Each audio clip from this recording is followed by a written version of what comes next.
What you've got now is you've got a squash and stretch bone set up. Nice and simple. Controlled by the two point helpers. I'm going to use link, and I want to link the point helper at the end up to the head bone, and the one down at the root, I'm going to link that to the clavicle.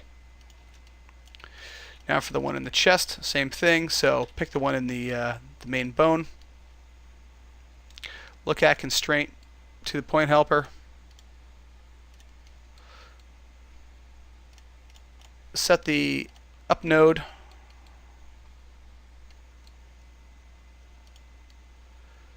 And position constrain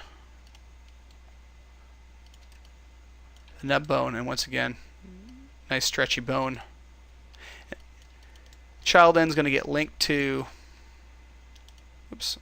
Child end's going to get linked up to clavicle, and we'll just directly link this up into the spine right now, and we'll say this will be linked into that spinal bone. So now when the arm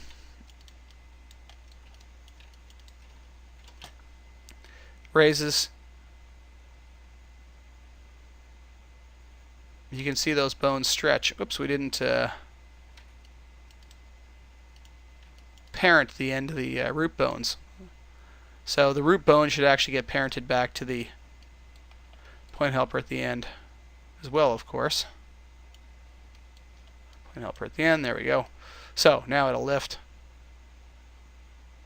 And we get a nice stretchy bone in the neck and across the chest. And this is going to help with the skinning across the chest when the arm moves forward as well. When the clavicle rotates. Oops, we have bone edit mode still on.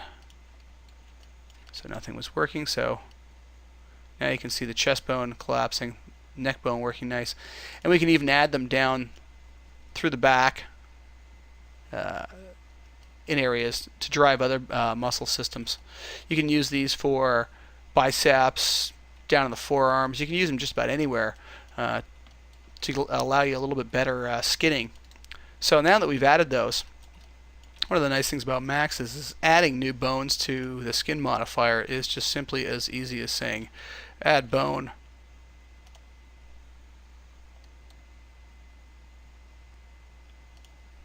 And simply go in and add them. Now, since we've already baked weights, the envelopes aren't going to have any effect whatsoever. So you can see that they're simply not doing anything. In fact, since we're not using the envelopes at all anymore, I'm going to the display rollout. I want to say show no envelopes and just turn them off completely, just so I see the where the envelope is, but I don't have to look at all the gizmos around them. Simplifies our display a little bit. Now what you can do is you can actually start painting some weights into areas to get this to work a bit better. So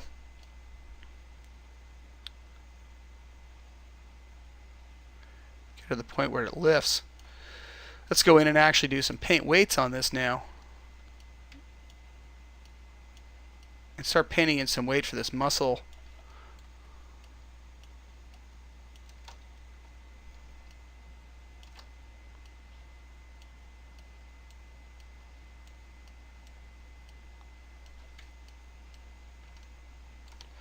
Seem to be getting a bit of the ear there, but I'll correct that later when I go back up to the head.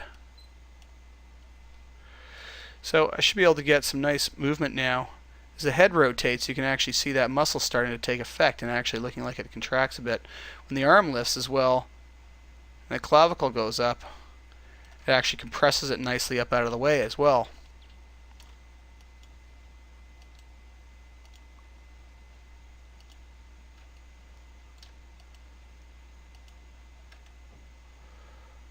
This isn't giving us a really nice feel to it. Just do a bit of blending there and blend some of those weights again.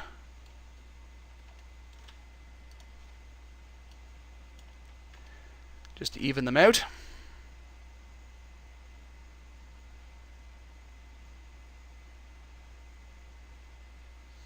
And so you can see now we have a nice muscle working across the top of the shoulder, pulling that tight. We have to work on the weights a bit there as well, just get the exact